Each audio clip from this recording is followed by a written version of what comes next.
Teppei est un type fauché qui a perdu ses parents dans un mystérieux accident, puis il est soudainement devenu millionnaire et a utilisé son argent pour se faire son propre harem.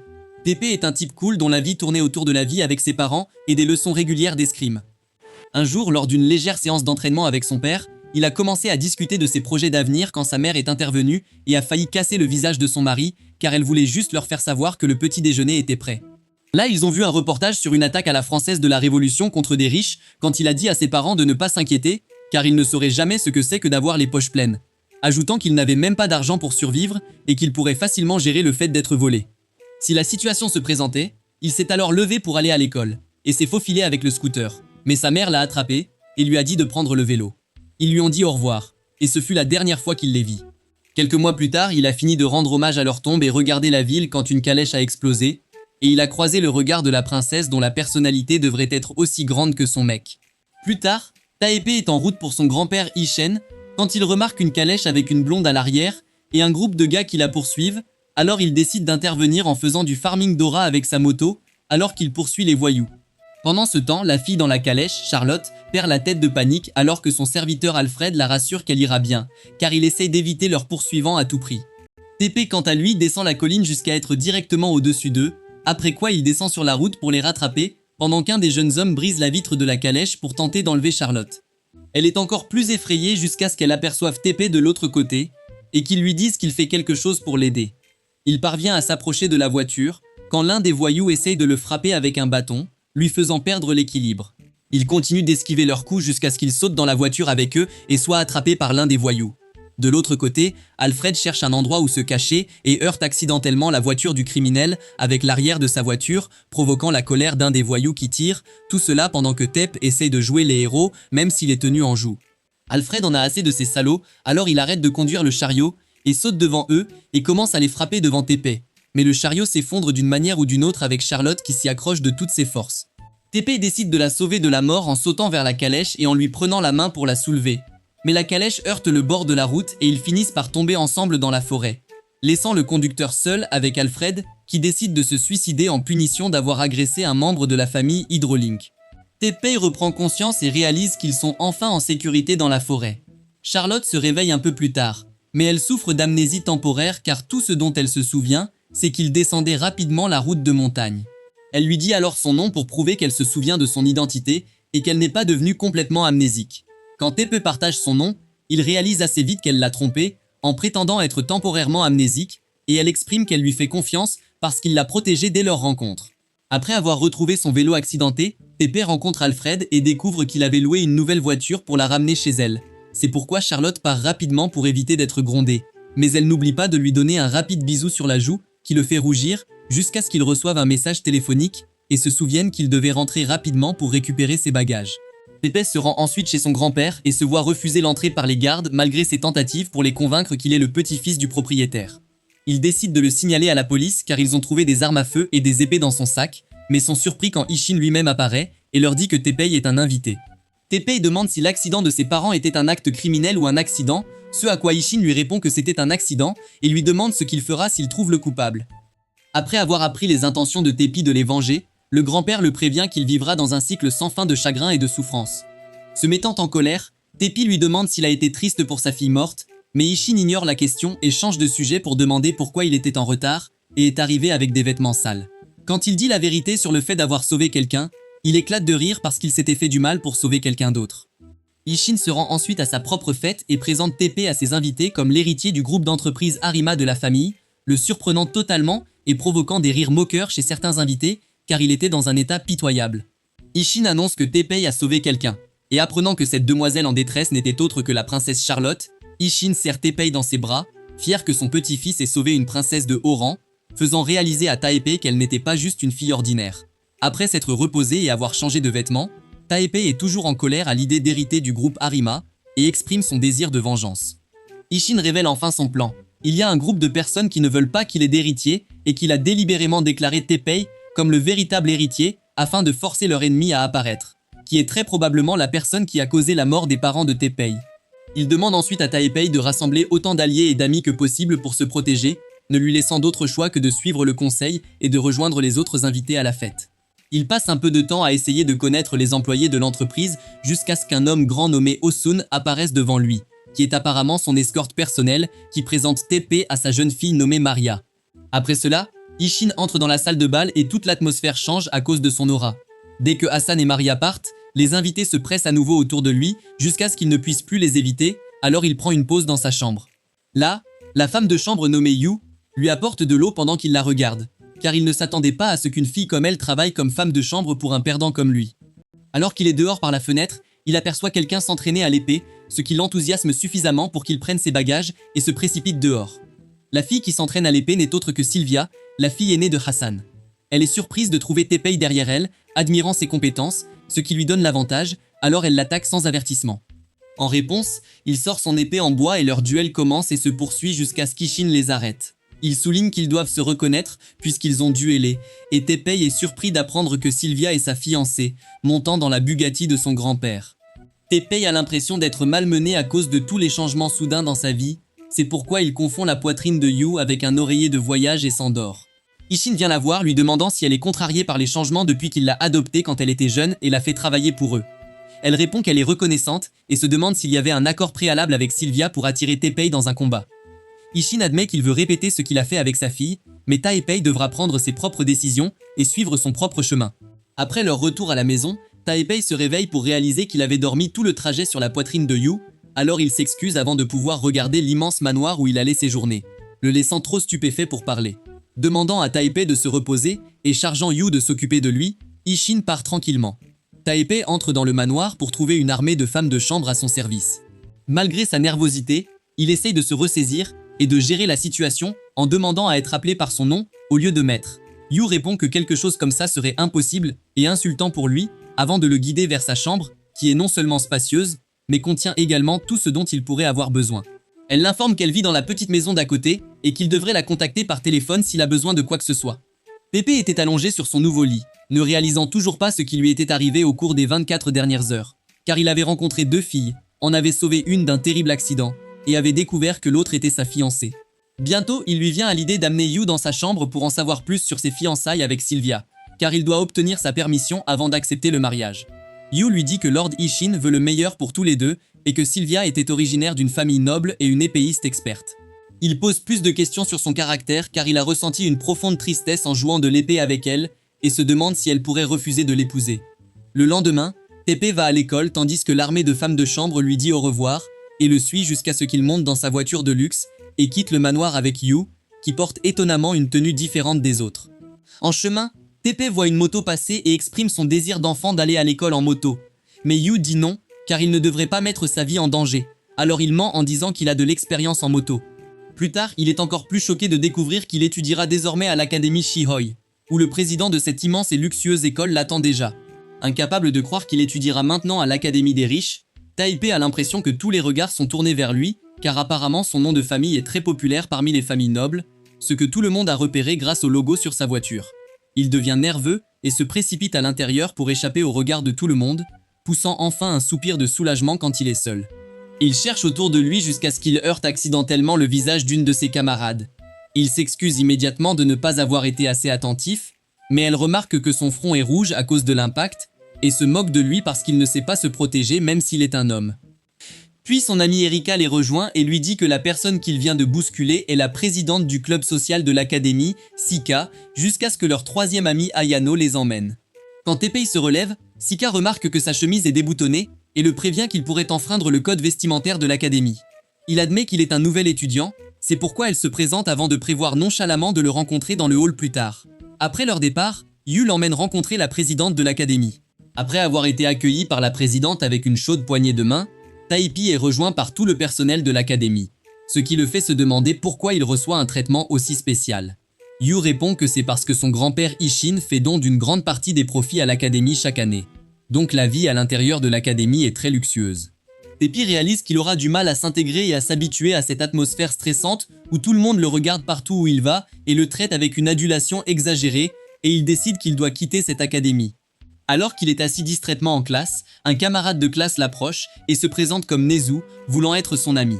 Lorsque le reste des élèves remarque à quel point Tepe l'a bien traité, il l'entoure et commence à se présenter comme s'il était une célébrité. Pendant ce temps, Charlotte descend le couloir et est surprise de voir TP dans l'une des salles de classe.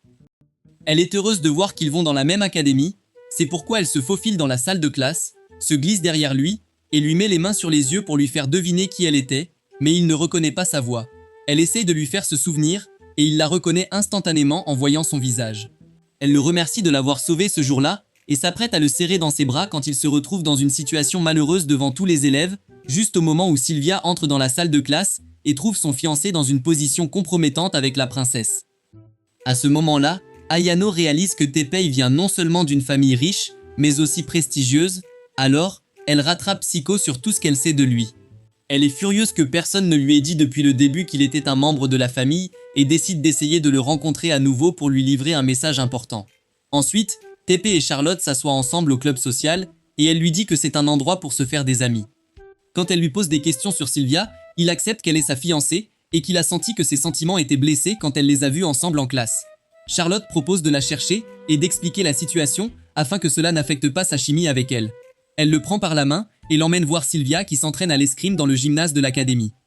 Quand ils arrivent, Teppei la reconnaît rien qu'à sa posture et est surpris de voir qu'elle n'utilise pas toute sa force car son niveau semble inférieur à celui du jour où ils se sont battus. Il suggère que cela pourrait être la raison de sa solitude, la provoquant avec succès pour qu'elle accepte son défi et qu'elle le combatte à nouveau. Teppei sent que Charlotte l'a piégé pour un combat avec elle, mais il est impatient de régler le combat qu'ils ont commencé plus tôt, alors il joue le jeu de toute façon. Il ne faut pas longtemps au Yapper pour répandre les dernières rumeurs sur le duel entre Teppei et Sylvia. C'est pourquoi tout le monde se dirige vers le gymnase pour en être témoin. Après avoir remis l'homme sans valeur à sa place, elle l'a frappé et l'a battu encore plus pour s'amuser et lui a dit qu'elle ne considérait pas cela comme un duel sérieux parce qu'il avait violé les règles du duel en n'étant pas suffisamment préparé. Yu entre dans le hall avec son épée préférée et il décide de se préparer et de défier Sylvia à sa manière, la rendant heureuse de concourir avec un adversaire qui est enfin à son niveau. Ils acceptent de terminer leur combat en un seul coup, se précipitant l'un vers l'autre et faisant s'entrechoquer leurs épées. Elle pense avoir perdu le combat, mais il lui dit qu'elle l'a touché en premier et propose de se battre à nouveau une autre fois pour mieux se connaître. Il lui rappelle qu'ils ne devraient pas désobéir à leur famille et ils acceptent de travailler ensemble pour renforcer leur relation. Sur le chemin du retour, Yu lui a demandé comment s'était passée sa journée à l'académie, et il a partagé comment tout le monde lui avait conseillé de rejoindre le club social pour se faire plus d'amis. Il lui propose de la rejoindre aussi, mais elle refuse pour ne pas être un obstacle pour lui en attirant l'attention de tous sur elle et en affectant accidentellement sa réputation si elle faisait quelque chose de mal. Quand ils arrivent au club social, Teppei se dirige vers la salle d'inscription avec Charlotte et Sylvia et est surpris de découvrir qu'un bâtiment entier est dédié au club social. En entrant, ils sont accueillis par le registraire à qui ils font part de l'intérêt de Teppei à rejoindre le club. Mais dès que son nom est prononcé, tout le monde se tourne et le regarde fixement, jusqu'à ce qu'il remarque son camarade Nezu, qui s'approche de lui et commence à discuter de son adhésion au club. Leur conversation est interrompue lorsque Sika et ses amis se précipitent vers lui pour lui dire qu'il n'est pas autorisé à entrer dans la salle privée du club sans adhésion et accusent Sylvia de vouloir se rapprocher de Teppei à cause du statut de sa famille, car elle n'était pas habituée à la voir dans la salle privée. Sylvia rétorque qu'il n'y a pas de honte à se lier d'amitié avec des gens en raison du statut social de leurs parents et qu'elle l'accuse sans preuve claire. Seika tourne alors son attention vers Teppei et lui dit qu'elle le bannirait du club en tant que présidente et qu'il devrait retourner d'où il vient et qu'elle pourra le laisser entrer quand il prouvera qu'il est digne de rejoindre le club. Elle l'invite ensuite à une fête la semaine prochaine et lui demande d'accomplir quelque chose pendant la fête en échange de l'autoriser à les rejoindre. Il accepte son défi et jure de la faire regretter de s'opposer à lui. Ensuite, Charlotte et Sylvia commencent à lui enseigner l'étiquette pour manger, boire et socialiser à l'académie afin qu'il se comporte bien au concert, et Yu l'aide même avec quelques conseils quand il rentre chez lui. Quelques jours plus tard, Teppei continue de faire tant d'efforts qu'il boit délibérément beaucoup de café pour minimiser son sommeil et pratiquer sa performance au concert, se rappelant comment il étudiait dans le passé tout en passant du temps avec sa famille dans leur petite maison. Il dit ensuite à Yu qu'elle lui rappelle sa mère quand il lui demandait de leur préparer des boissons et s'émerveille qu'il fasse tous ses efforts pour rejoindre le club social. Yu l'encourage en lui disant qu'il s'en sort bien et qu'il devrait se faire des alliés selon la volonté de son grand-père, la considérant comme son premier allié. Elle lui confie ensuite avoir grandi dans un orphelinat et ne jamais avoir même le souvenir de son père jusqu'à ce qu'Aishing vienne l'élever comme sa servante et prenne soin d'elle jusqu'à ce qu'elle soit une jeune femme, quand il lui a conseillé de ne pas se précipiter pour tout accomplir dans sa vie à la fois. Dès lors, elle a l'intention de rendre l'appareil à la famille Arima pour avoir pris soin de Teppei en tant que sa seule servante, héritier de la famille. Et Teppei s'étonne qu'elle soit heureuse d'être une servante pour quelqu'un comme lui disant que tout le monde a de grandes attentes pour lui. Au fil du temps, Teppei s'habitue à ses nouvelles habitudes de marche, de parole, de manger et de boire. Et Charlotte l'entraîne à danser pendant la récréation. Pendant ce temps, Seika est furieuse de ses progrès afin de la forcer à l'accepter dans le club. Elle voit alors des garçons parler de son désir de rejoindre le club et de son opposition à cela parce qu'elle déteste sa famille. Pendant ce temps, les filles continuent de l'entraîner à boire du thé et à parler poliment aux gens et remarquent une grande amélioration dans sa performance.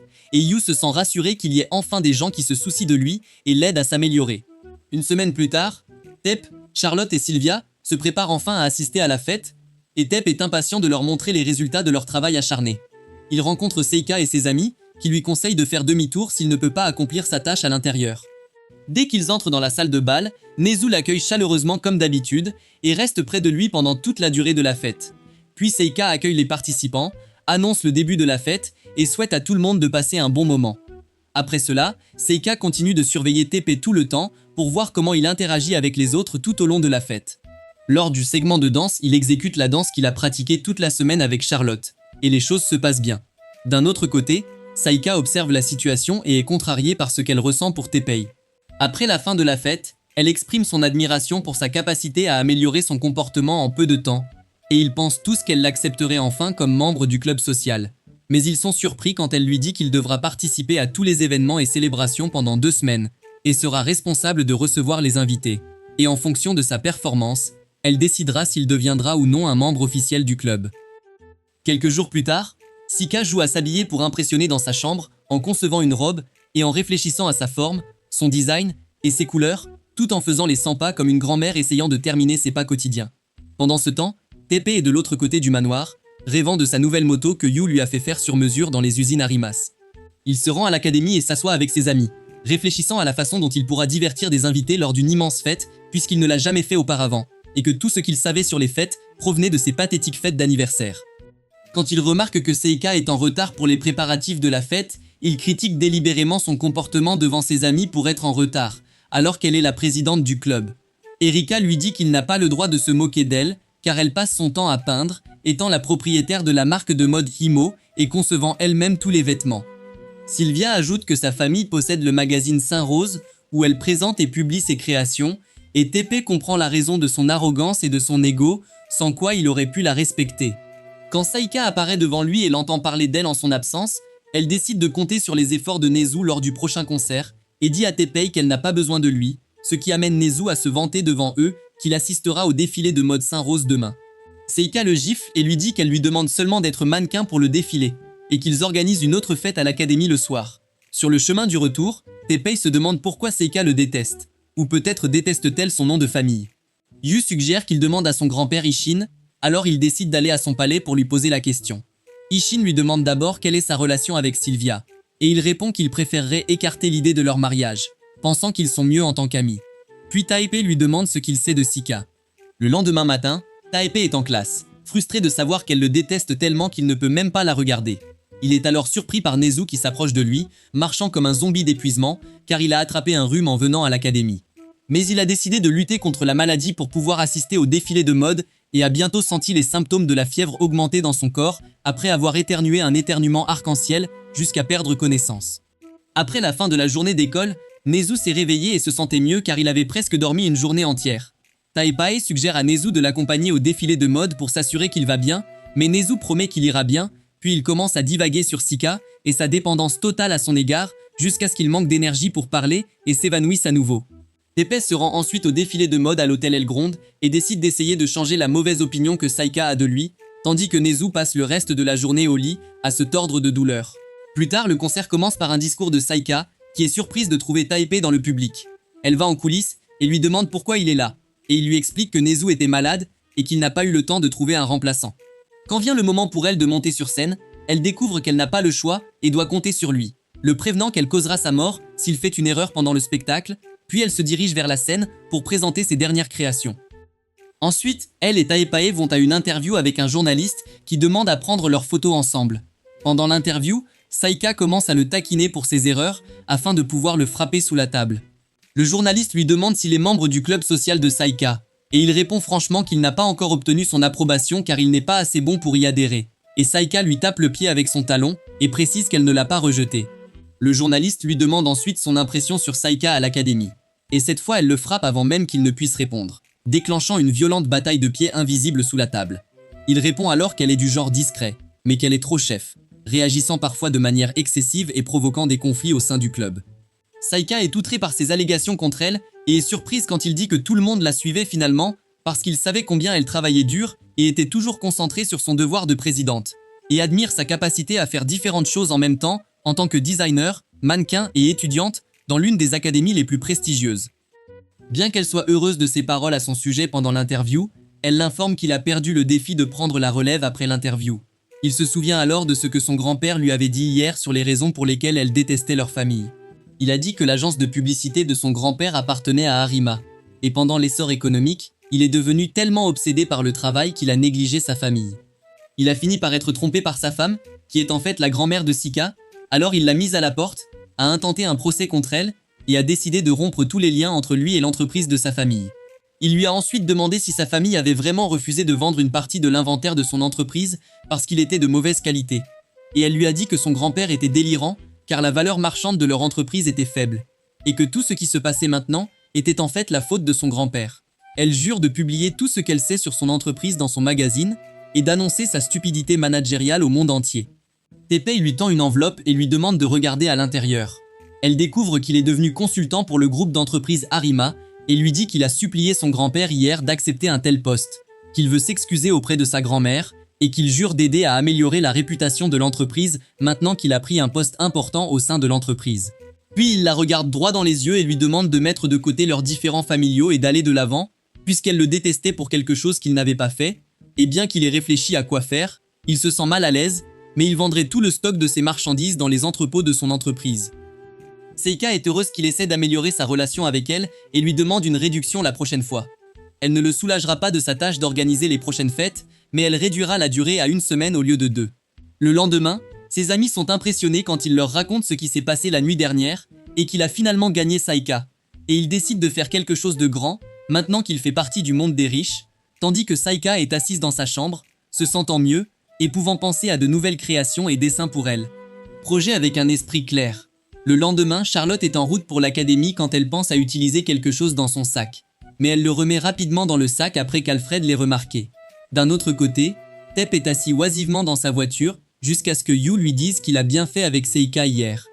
Se sentant un peu honteux, il dit que tout ce qu'il a fait, c'est écouter l'histoire de son grand-père. Après être arrivé à l'académie, Nezu s'est précipité vers lui comme d'habitude pour le saluer avec une chaleur exagérée et a proposé d'exprimer sa gratitude et de rendre l'appareil en l'aidant à terminer le devoir de mannequin le week-end prochain. Puis il lui dit qu'il l'aidera avec son devoir pour la fête à venir. Il panique quand Charlotte apparaît de nulle part et demande à Tep s'il est libre ce week-end, après quoi elle va demander à Sylvia la permission de l'emprunter pour la semaine en tant que fiancée, et elle lui dit de ne pas y penser car elles n'ont pas beaucoup parlé récemment. Charlotte dit qu'elle prévoit de l'emmener au jeu et lui demande de l'aider à le cacher à Alfred, qui promet de la couvrir s'il le demande. Pendant ce temps, Sika surprend leur conversation et apprend la sortie de Charlotte et Teppei. Le soir, Sylvia est toujours assise distraitement, l'air triste, et son père Osun lui demande si quelque chose l'a contrariée à l'académie ou si elle s'est disputée avec Teppei. Quand il lui rappelle qu'elle est sa fiancée et lui suggère de régler tout différent avec lui, elle l'informe qu'ils ne sont que camarades de classe et qu'elle préfère ce genre de relation. Hassan lui dit qu'il l'a amenée ici du royaume de Filmesh pour vivre une vie heureuse et lui demande, à elle et à Maria, de profiter de leur vie au Japon et de ne pas penser à leur patrie. Sylvia part tranquillement et son père suppose qu'elle a un changement d'humeur dû à ses règles. Pendant ce temps, Charlotte choisit les bons vêtements pour rencontrer Teppei et essaie de le cacher à Alfred en disant qu'elle va rendre visite à Sylvia chez elle, mais il n'en est pas sûr car il a le sentiment qu'elle va aller voir Teppei. Charlotte se fâche et lui demande de ne plus la déranger. Il lui dit qu'il s'inquiète pour elle et que c'est son devoir de la protéger en tant que son serviteur, et qu'il y a des rumeurs qui circulent sur sa relation très étroite avec Teppei. Elle reçoit alors un appel de Sylvia qui est nerveuse et ne dit rien, puis décide de lui demander de s'occuper de Teppei pendant leur rendez-vous et raccroche. Le lendemain, Teppei arrive en retard au lieu de rendez-vous de Charlotte, et elle fait semblant d'être agacée et de penser à rentrer chez elle. Puis elle lui dit qu'elle pense aller à Osaka, le surprenant qu'elle ait déjà réservé un vol pour eux. Charlotte se promène dans la ville et explore les lieux spéciaux du Japon, disant qu'elle est heureuse que ses serviteurs et gardes ne soient pas avec eux, car elle avait l'intention d'aller quelque part où personne ne pourrait l'atteindre. Elle lui demande d'oublier son statut social aujourd'hui et de ne pas l'appeler princesse. Il lui demande si elle est sûre de ne pas avoir besoin de garde du corps. car il est mal à l'aise dans les endroits bondés, et elle lui dit qu'elle ira bien avec lui seule. Puis ils continuent à faire du shopping et à se promener dans la ville en profitant de leur temps, et elle sent quelque chose de bon en passant près d'un restaurant, et Teppei lui dit que c'est l'odeur distinctive du takoyaki. Quand il lui en apporte pour goûter, elle trouve cela très délicieux et décide de dire à son chef cuisinier de le préparer. Teppei lui dit qu'il vaut mieux qu'elle mange de la main de sa mère, car il mangeait toutes sortes de choses de la main de sa mère, et Charlotte réalise qu'il aime beaucoup sa mère. Il lui dit que ses parents sont morts il y a un moment, et c'est pourquoi il est venu vivre avec son grand-père, et elle lui dit que ses parents resteront préservés dans son cœur et qu'il n'a pas à en parler au passé. Puis elle a soudainement froid, et Teppei lui donne son manteau et lui dit qu'ils sont encore au début de l'hiver. Mais le temps au Japon est généralement mauvais et ils ont beaucoup de rituels à faire, comme faire un sapin de Noël, jouer à la balle au lancer et faire de la luge. Et ils acceptent de l'emmener avec lui pour faire toutes ces choses ensemble. Puis elle lui demande soudainement s'il va vraiment épouser Sylvia, et il répond qu'il n'en est pas sûr. Elle lui dit qu'ils ont toujours été amis d'enfance et qu'ils jouaient souvent ensemble quand ils étaient dans leur pays d'origine. Sylvia aimait écrire par terre avec de la craie et était une enfant têtue qui a perdu sa mère dans un accident un jour. Pendant ce temps, Hasson est assis dans son bureau quand un serviteur entre et lui tend une enveloppe appartenant à Sylvia. Quand il l'ouvre, il découvre qu'elle avait supplié Dieu de lui ramener sa mère toutes ces années, alors il commence à pleurer jusqu'à ce qu'il la voie le regarder de l'extérieur du bureau. Il s'approche d'elle et la serre fort dans ses bras en lui donnant un collier contenant la photo de sa mère pour qu'elle le garde toujours avec elle, et elle lui dit qu'elle n'a jamais oublié sa photo. Teppei réalise que les riches ont leurs propres problèmes et difficultés dans la vie que le reste d'entre nous ne voit pas, mais il se considère toujours comme la personne la plus seule et qu'il ne convient en aucun cas à une fille comme Sylvia, et il sent que sa perte est plus grande que celle de quiconque. Le soir, après la fin de leur journée, Teppei a une idée et dit avec enthousiasme à Charlotte qu'il sait comment organiser la fête et que l'idée lui est venue parce qu'il a passé toute la journée avec elle et la remercie pour son aide indirecte. Elle s'approche de lui en le serrant par derrière et lui demande de lui promettre qu'il ne l'oubliera jamais. Il est surpris par ses paroles soudaines, alors elle change de sujet et lui dit qu'elle a apprécié toute la journée avec lui. Le lendemain, Teppei invite tous les étudiants à la fête, y compris Seika, et leur dit que la fête aura lieu aux sources chaudes pour s'amuser et se détendre dans l'eau chaude, et que la fête sera comme un jour de congé où chacun est libre de faire ce qu'il veut. Sylvia demande pourquoi il a choisi les sources chaudes, et il lui dit qu'il a pensé à faire quelque chose d'inhabituel et d'innovant. Quand il passe la barrière des billets, Sylvia et Charlotte sont figées, car elles n'avaient jamais pris le train auparavant et ne savent pas comment traverser de l'autre côté. Teppei réalise qu'ils ont oublié d'acheter des billets pour traverser la barrière, tandis que Seika utilise son téléphone pour montrer sa carte et traverse de l'autre côté. Il pense qu'elle a fait quelque chose d'extraordinaire, alors Teppei décide d'abandonner l'idée des sources chaudes à la dernière minute. Teppei est impressionné que Charlotte s'habitue au transport en commun, alors qu'elle lui dit qu'elle avait l'habitude de prendre le Royal Express, et Nezu partage que le prix est trop élevé pour que le grand public puisse le prendre. Après cela, ils arrivent aux sources chaudes, et Teppei emmène les filles dans leur propre chambre. Et quand il part avec les garçons pour aller dans leur chambre, il remarque que Yu le suit. Il lui rappelle que sa chambre est avec les autres filles, mais elle se sent gênée parce qu'elle est une femme de chambre et n'a pas le droit de vivre dans la même chambre que les autres, alors il lui dit que tout le monde est ici en tant qu'amis et qu'il n'y a pas de distinction sociale pendant le voyage. Puis lui et ses collègues masculins se dirigent vers leur chambre et s'assoient et discutent entre eux et expriment leur admiration pour son idée d'y aller au lieu d'avoir une fête traditionnelle. Et Teppei se sent soulagé que son plan ait réussi à rendre tout le monde heureux. D'un autre côté, les filles apprennent que le bain public à l'intérieur du complexe est un bain public ouvert, et pensent qu'elle battrait Teppei et ses compagnons s'ils les espionnaient pendant qu'ils se baignent. Elle remarque aussi que Sylvia a apporté son épée avec elle malgré le voyage relaxant, tandis que Yu est assise seule dans le coin de la pièce parce qu'elle se sent gênée d'être au même endroit que les princesses et les nobles. Yu demande s'il est acceptable pour elle de partager un bain avec elle, et Charlotte lui dit qu'aujourd'hui, il n'y a pas de différence entre une princesse et une femme de chambre, et qu'il n'y a pas de restriction, et elle s'émerveille du désir de Sylvia de se baigner avec une épée à côté d'elle. Seika remarque que toutes les filles ont de superbes corps et commence à essayer de convaincre certaines d'entre elles de devenir mannequins, tandis que de l'autre côté, Teppei et ses amis planifient comment s'introduire dans la salle de bain et espionner les filles. Pendant qu'ils discutent du plan, ils commencent à entendre les voix des filles de l'autre côté. Alors l'un d'eux se précipite dans la salle de bain sans attendre les autres, et dès qu'il entre, les filles le battent si fort qu'il revient couvert de bleu, donnant un exemple à tous les autres.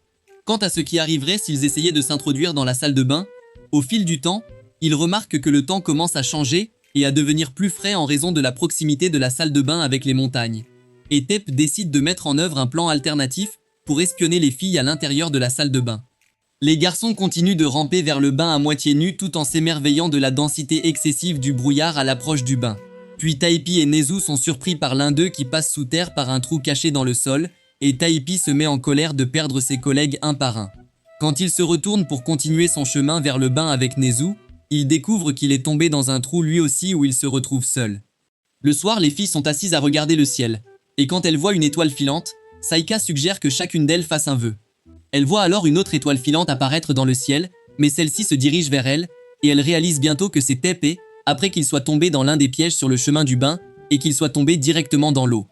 Daika les réprimande toutes pour leurs indiscrétions, et les condamne à être enfermées dans la chambre jusqu'au matin. Charlotte suggère qu'elle les pardonne, puisque le bain ouvert est mixte, et que ce n'est pas entièrement leur faute. Seika pense à un compromis, et décide que Tepe et Sylvia joueront au tennis de table. Et s'ils gagnent, elle les pardonnera. Mais Sylvia admet qu'elle est nerveuse, car elle n'a jamais joué au tennis de table auparavant. Quand le match commence, Tepe réussit à marquer un point d'un seul coup, utilisant son expérience précédente pour faire un mouvement délicat. Sylvia décide alors d'utiliser ses capacités esthétiques pour le distraire et l'empêcher de se concentrer, lui donnant l'avantage dans le match. Ensuite, tout le monde passe son temps dans une pièce à cuisiner le dîner et à discuter, tandis que Yu profite des sources chaudes toute seule, après quoi elle va dans la chambre des filles pour se coucher et apprend de Charlotte que c'est la première fois qu'elle dormait dans une chambre avec quelqu'un depuis qu'elle a atteint l'âge adulte. Yu leur dit qu'elle a grandi dans un orphelinat, donc la situation lui semblait normale. Puis elle demande à Seika ce qu'elle a pensé de la fête que Tepe leur a organisée. Et elle dit que ce n'est pas une fête du tout, mais qu'elle s'amuse. Et Yu sent qu'il se rapproche de rejoindre le club social. Charlotte exprime son admiration pour la capacité de Tepe à influencer positivement ceux qui l'entourent. Et Sika dit qu'elle lui est reconnaissante d'avoir effacé les vieilles rancunes entre leurs familles, et qu'elles aiment toutes Tepe même s'il est un délinquant adolescent. Seika demande à Sylvia si elle a l'intention de l'épouser, et elle lui dit qu'elle préférerait ne pas y penser pour ne pas gâcher leur amitié. Charlotte leur dit qu'il tombera amoureux de l'une d'elles un jour, et elles conviennent que cela ne causera pas de haine entre elles, et que c'est ce qu'on appelle l'accord des sources chaudes. Quelques jours après leur retour de voyage, Tepe est surpris par les superviseurs de maintenance devant son manoir, après qu'il lui ait construit une nouvelle moto avec des caractéristiques super, comme des jambes et des pneus à boulons, ce qui la rend suspecte et inconfortable à l'œil, et il leur dit franchement que c'est dégoûtant. Quand il voit Charlotte descendre le couloir, il s'approche d'elle et lui met la main sur les yeux pour lui faire deviner qui il est. Il est surpris de la rapidité avec laquelle elle le reconnaît car apparemment ils sont destinés à être ensemble. Pendant ce temps, Sylvia se tenait derrière le mur, écoutant leur conversation. La conversation est interrompue quand Alfred fait irruption dans l'académie par le balcon, comme s'il pensait être Batman, et exprime son mécontentement que sa dame soit avec quelqu'un comme Tepe. Il semble qu'il va se battre contre lui pour protéger Charlotte, mais il finit par recevoir ses paroles comme une balle quand elle déclare qu'elle aime Tepe. Alfred devient furieux et dit qu'il ne lui permettra pas de tromper le cœur d'une princesse. Alors qu'il se lance sur eux, ils n'ont d'autre choix que de fuir aussi vite que possible. Alfred les poursuit jusqu'à ce qu'ils soient si épuisés qu'ils tombent par terre. Une fois en sécurité dans le jardin, il décide de faire une pause car Charlotte s'est foulée la cheville. Tepe la porte à la clinique de l'académie et s'excuse de devoir courir avec lui pour échapper à Alfred et pense à l'indemniser pour sa blessure, mais elle lui demande d'aller manger dans les collines de sa famille. Quand ils ont fini de lui bander le pied à la clinique, ils sont surpris de voir des fleurs tomber autour de l'académie, alors ils sortent de la clinique. Tout le monde voit une personne mystérieuse atterrir d'un grand ballon avec un parachute vers l'académie. Et quand cette personne voit Charlotte, elle atterrit vers elle et remercie tout le monde de l'avoir accueillie, même si personne ne la connaissait en premier lieu. Les filles sont surprises quand Sylvia mentionne son nom devant elle, car son nom est Hartman, qui est l'héritier légitime de la famille de Charlotte. Hartman s'agenouille devant Charlotte et lui embrasse la main devant Tepe, se tournant vers lui car il a beaucoup entendu parler de lui en tant qu'héritier du groupe Arima et de la personne la plus proche de Charlotte, sa fiancée. Tepe est choquée d'apprendre qu'elle était fiancée depuis tout ce temps, tandis qu'elle reste silencieuse.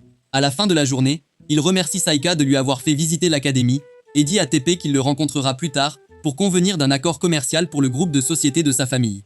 Après son départ, Sylvia commence à interroger Charlotte, car elle n'avait dit à personne qu'elle avait un fiancé et exprime son mécontentement à ce sujet avant de s'éloigner.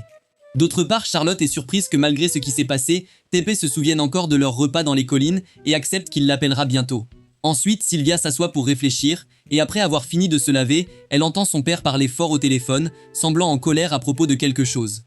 Elle se tient donc derrière la porte, écoutant sa conversation, rejoint par Maria, et réalise que cela avait quelque chose à voir avec la famille de Charlotte.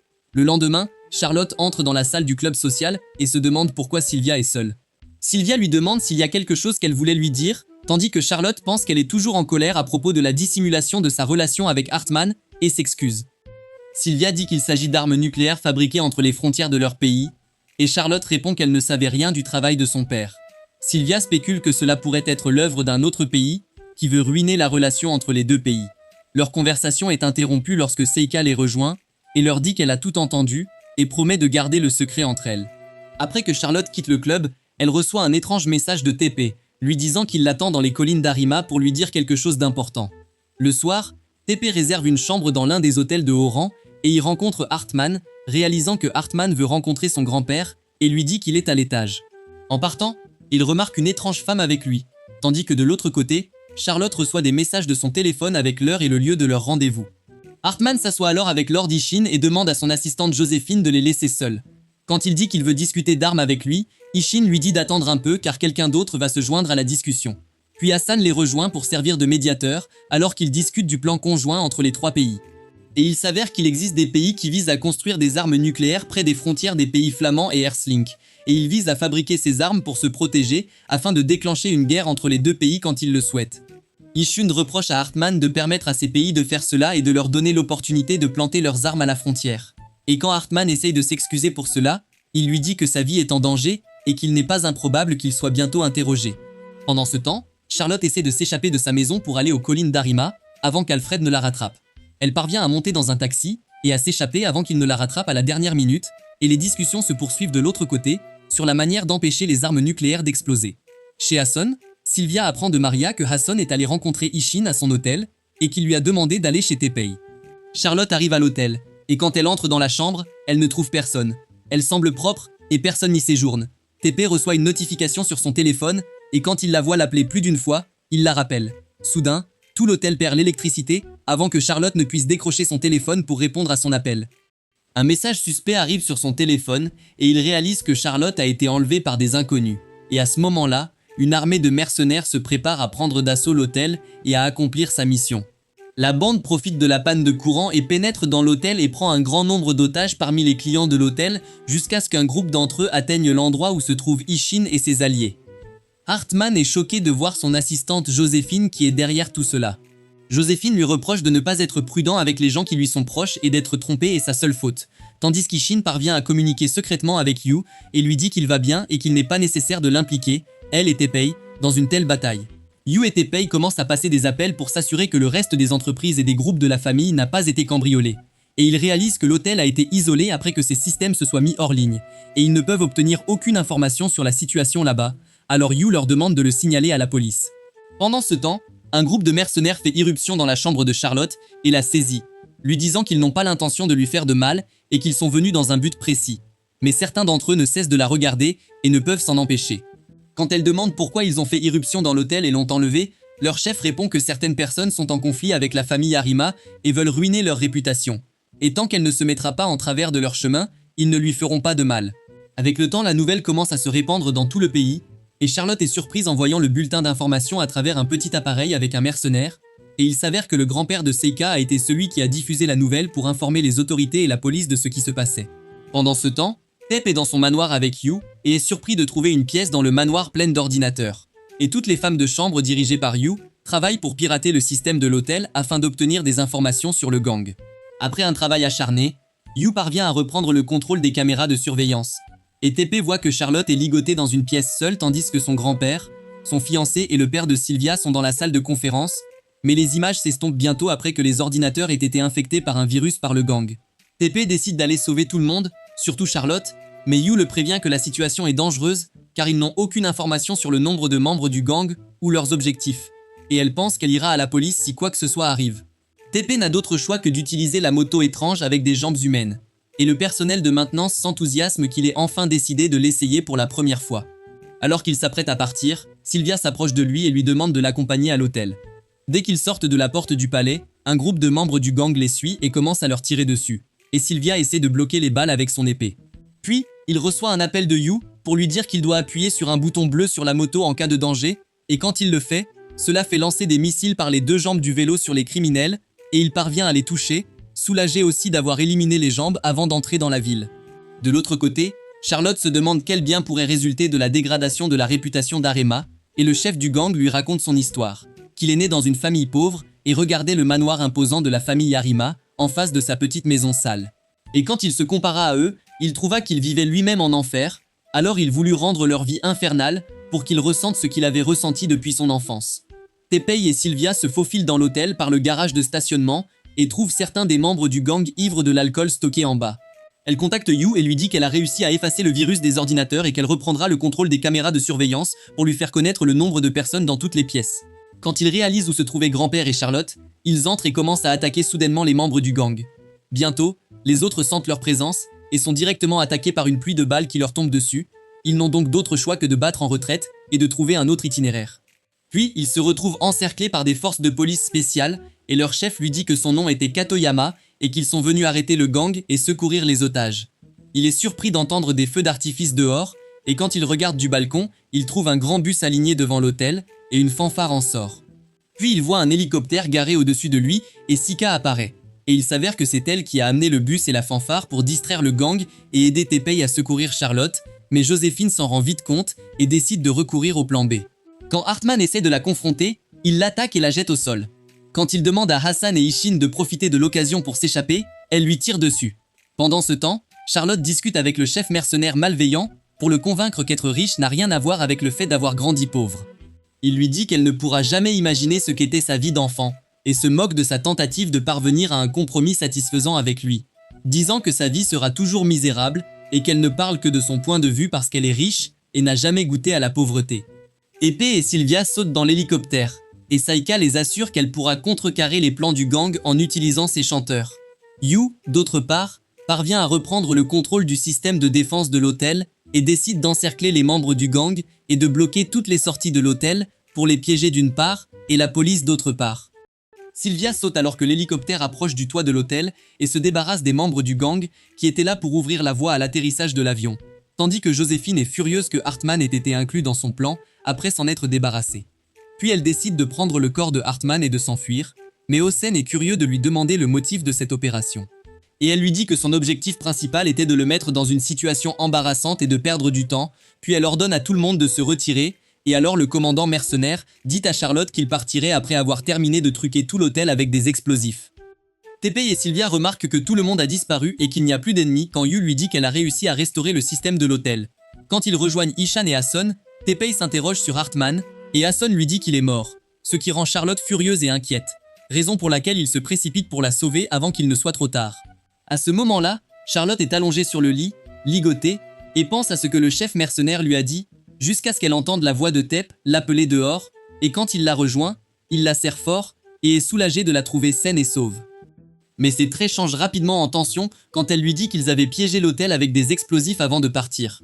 Eishin remercie Sylvia et Seika pour leur aide dans le sauvetage de la situation alors que le compte à rebours des explosifs dans tout l'hôtel commence et que le courant est coupé à nouveau, Teppei et Charlotte étant les seuls à le savoir.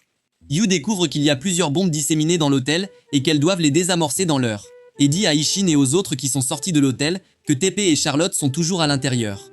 Sylvia et Seika débattent pour savoir s'il faut retourner les aider ou essayer de les soutenir de l'extérieur. De l'autre côté, Teppei réalise que l'hôtel est entouré de bombes. Charlotte lui dit qu'elle croit en ses capacités et qu'il trouvera certainement un moyen de sortir de cette situation et qu'ils ne mourront pas dans l'hôtel. Leur conversation est alors interrompue par la voix de Joséphine qui se moque de lui car il va mourir avant d'avoir pu démonter les bombes. Quand il lui demande pourquoi elle a fait ça, elle répond qu'être riche est une raison suffisante pour elle car son rôle est de renverser les puissants. Les autres se dirigent ensuite vers le manoir de Tepp où Yu fait de son mieux pour réparer les virus qui ont infecté les ordinateurs et trouver une solution pour désactiver les bombes. Quand elle ne peut rien faire, elle leur dit qu'il n'y a qu'une seule façon de se débarrasser des virus. Effacer toutes les données relatives au groupe Arima. Eishin lui demande combien de temps il faudra pour effacer les données et reprendre le contrôle du système de l'hôtel. Elle répond qu'elle n'a besoin que de 15 minutes. Il lui ordonne d'effacer les données et de reprendre le contrôle du système, et lui dit que toutes les données étaient déjà sauvegardées dans sa tête, et qu'il n'avait pas besoin de données sauvegardées sur un ordinateur. Pendant ce temps, la police parvient à localiser et identifier les bombes, et Yu réalise qu'elles seraient difficiles à désamorcer. Avec 25 minutes avant l'explosion, il devrait désactiver les bombes en 10 minutes. Sylvia décide de retourner à l'hôtel pour secourir Charlotte, son amie d'enfance, et Tepp, son fiancé. Seika la suit, voulant les aider, et pendant que Yu étudie la situation et envisage toutes les possibilités, Tepp est assis là à l'écouter.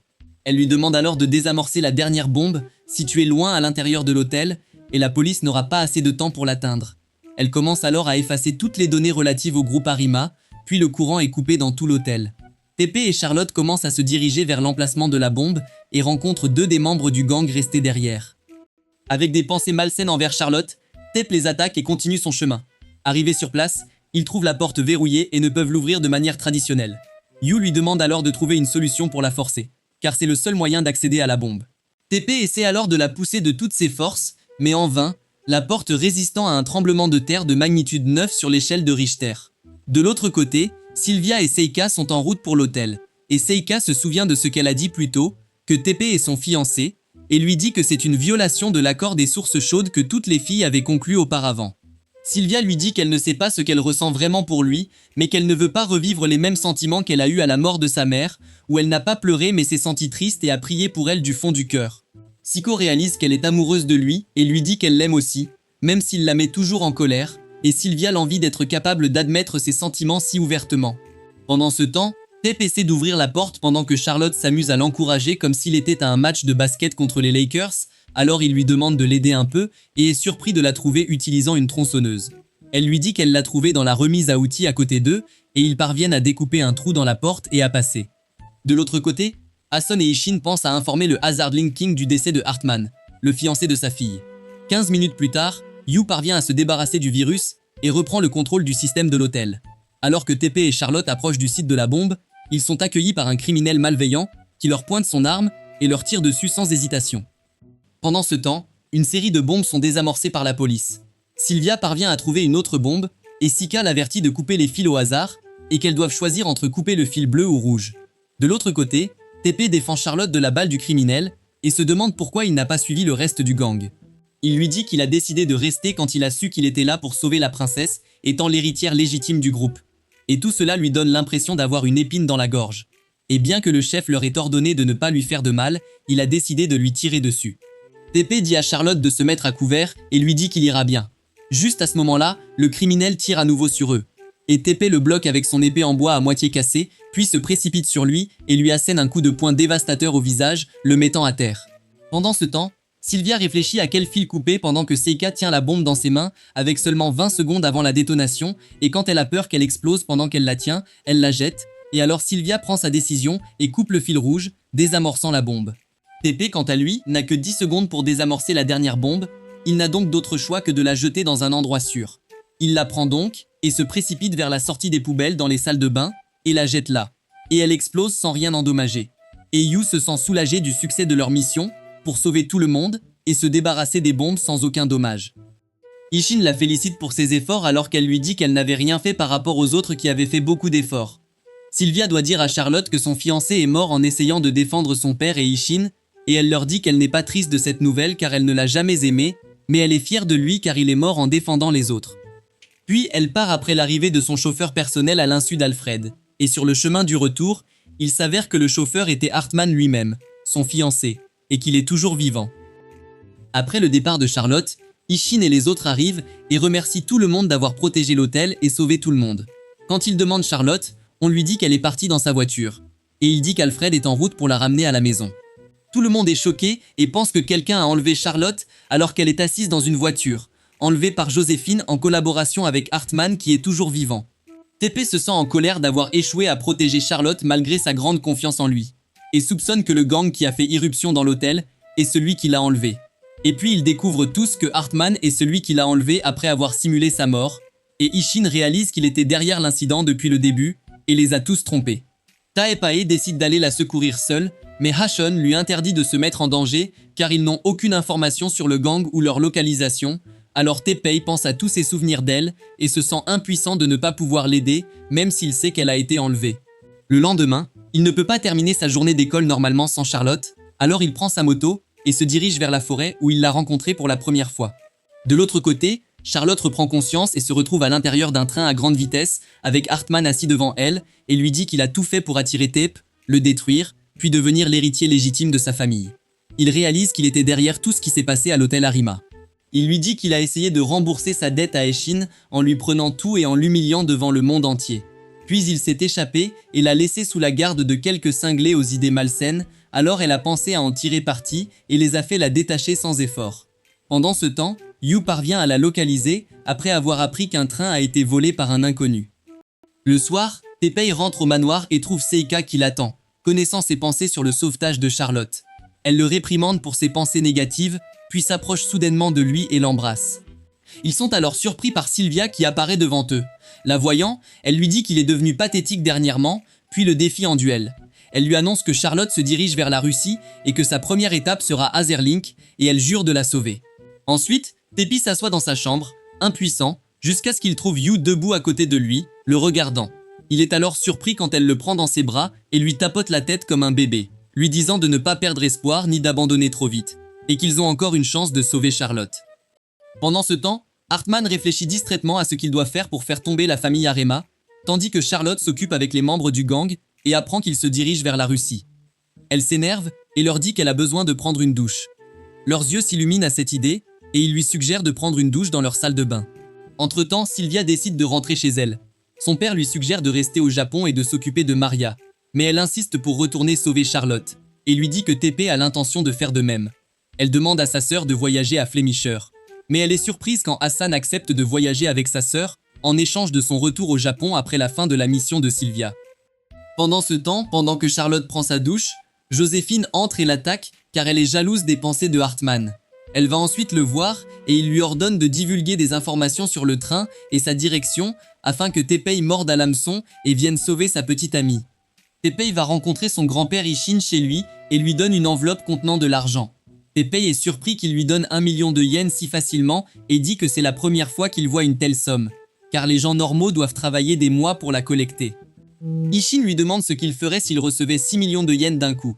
Teppei pense à créer sa propre entreprise ou à faire un don à une œuvre de charité. Il lui dit qu'il pourrait lui donner le double de cette somme, mais que plus la richesse augmente, plus les humains se perdent. Il ajoute que la vraie valeur de la richesse est la vie et que la richesse est comme une épée, précieuse mais fragile. Puis il lui donne une épée d'acier pur et lui dit qu'elle sera désormais la sienne. Une fois que Teppei est parti avec l'épée, Ishin remarque un regard triste sur le visage de Yu et lui demande si elle est triste de ne pas aller sauver Charlotte. Mais elle répond qu'elle n'était qu'une servante et que son statut ne lui permet pas d'exprimer d'opinion. Il lui dit qu'il la considère comme sa fille depuis qu'il l'a adoptée et qu'il est convaincu que Teppei n'abandonnera pas avant d'avoir ramené Charlotte à sa place. Pendant ce temps, Teppei attend son jet privé avec Naezu, qui est impatient de monter à bord avec lui, mais Seika et ses amis le tirent. Elle l'appelle ensuite un idiot pour avoir osé traverser l'océan pour sauver quelqu'un. Il lui dit que c'était la bonne chose à faire et que si c'était elle, il ferait de même. Alors elle se précipite vers lui, le serre dans ses bras et lui demande de promettre de ne pas mourir. Yu commence à localiser le train sur son ordinateur et dit à Hassan qu'ils doivent sauver Charlotte eux-mêmes sans attirer l'attention.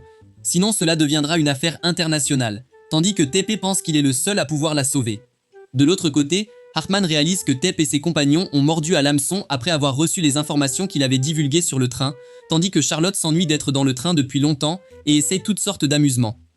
Après un certain temps, Teppei et Yu arrivent dans la ville natale de Charlotte, Vilnius, et trouvent Sylvia et sa famille qui les accueillent. Il l'invite à assister à une réception ce soir avec Yu. Le soir, il rejoint Sylvia, qui regarde le ciel et s'émerveille de la capacité de son père à apprécier les choses et à célébrer malgré les circonstances actuelles. Elle lui dit que Hassan prévoit de réunir tout le monde en un seul endroit, indépendamment de leur statut social, et qu'il fait toujours cela pour se libérer du stress depuis la mort de sa mère. Teppei se souvient de leur première rencontre, qui a eu lieu lors d'une fête privée dans le palais de son grand-père, alors qu'elle s'entraînait à l'épée dehors. Pendant qu'il parle, Teppei lui demande ce qu'elle pense de son pays natal, et elle répond qu'elle aime son pays malgré les problèmes qu'il traverse, et bien que ce soit sa maison, elle se sent comme une touriste ici. Elle exprime son désir de se battre et de contribuer à l'amélioration de son pays, et lui conseille de faire de même pour le Japon. Elle décide alors de prendre l'avantage en le touchant d'abord avec l'épée, et il admet sa défaite. Elle lui dit ensuite qu'il était assez fort pour avoir sa propre épée, après quoi elle l'embrasse et lui dit de partir sauver Charlotte le plus vite possible. Le lendemain, Yu découvre que le train approche de l'Europe de l'Est et qu'il ne s'agit plus qu'une question de temps avant qu'il n'atteigne la Flandre. Il décide de se diriger vers la colline près des voies ferrées et d'attendre son approche. Sylvia essaie de communiquer avec eux par haut-parleur et demande à Hartman d'arrêter le train. Mais il se moque d'elle et ignore son avertissement. À ce moment-là, il voit Teppei par la fenêtre, conduisant sa moto parallèlement au train, alors il ordonne au train d'accélérer. Pendant ce temps, Charlotte entend le bruit fort de la moto et se précipite dehors quand elle réalise que Teppei est venu pour elle. Mais elle est déçue quand il enlève son casque et se révèle être Alfred. Puis les membres du gang commencent à lui tirer dessus, alors il s'approche assez pour sauter dans le train pendant que Teppei attend le train au début du tunnel et parvient à se faufiler dans le train par une brèche. Quand il prend le contrôle du train, Hartman réalise qu'ils ont tendu un piège dès le début pour aider TP à s'infiltrer. Il ordonne à Joséphine de reprendre le contrôle du wagon. Elle attrape Charlotte et se dirige vers Tep pour le menacer avec elle. Sylvia remarque que le train accélère à nouveau et réalise que quelque chose est arrivé à Tep. Joséphine, quant à elle, pousse Charlotte vers lui et vise son arme sur elle, avec l'intention de se débarrasser d'elle parce qu'elle est un obstacle. Avant qu'elle ne puisse appuyer sur la détente, elle est surprise par une balle tirée par Hartman dans le dos. Il lui dit alors que c'est une punition pour ne pas avoir respecté le plan, après quoi il la jette devant eux, commençant à leur raconter son histoire et son ascension dans la haute société. Il admet qu'il était au début un voleur qui dévalisait les visiteurs des hôtels de luxe de Hatherlink jusqu'à ce qu'il décide de s'élever sans recourir à cette astuce bon marché après avoir échoué à voler le portefeuille d'un homme riche et s'être fait prendre devant tout le monde à l'époque, qui était Lord Ishin. À partir de ce moment, Hartman jure de s'élever au même niveau que lui et de l'humilier avec la même humiliation qu'il a ressentie enfant. Il commence à mettre en œuvre son plan après être devenu le fiancé de Charlotte et avoir obtenu un emploi chez Arema Financial. Hartman sépare ensuite les wagons pour séparer TP et Charlotte des autres et lui dit que tout est maintenant sous son contrôle. TP n'a d'autre choix que de les affronter seul, alors il attaque les membres du gang, récupère son épée et se lance sur Hartman. La balle de Hartman atteint les fils électriques du train, ce qui manque de tuer Charlotte. Mais TP la rattrape juste à temps avant qu'elle ne tombe du train. Hartman en profite pour tirer sur TP, le faisant tomber du train après avoir perdu l'équilibre. Charlotte pense que TP est mort, mais Hartman lui dit qu'il ne la laissera pas partir avant d'atteindre Hatherlink. Il se sent triomphant après avoir vaincu l'héritier gâté d'Arima et prévoit de prétendre devant le monde entier que TP était celui qui l'avait enlevé. Elle soutient que personne ne le croirait et qu'elle lui tiendrait tête et le dénoncerait devant tout le monde, mais il lui dit qu'il a le pouvoir de faire croire tout ce qu'il dit. Alors elle essaie au moins de le convaincre de sauver Joséphine avant qu'elle ne meure, mais il refuse d'écouter. Elle lui suggère d'essayer de la sauver. Quand TP reprend conscience, il se retrouve dans les bras de Sylvia qui l'a rattrapé sur la moto d'Alfred. Elle lui dit qu'il s'était évanoui à cause de la blessure qu'il avait reçue. Quand il leur demande de le ramener au wagon pour sauver Charlotte, Alfred refuse et lui ordonne de s'écarter. La discussion se termine par l'arrêt de la poursuite de Hartman et un jeu de pierre-papier-ciseaux pour déterminer qui sauverait Charlotte. Puis Tep prend la moto et part avec Sylvia le laissant derrière.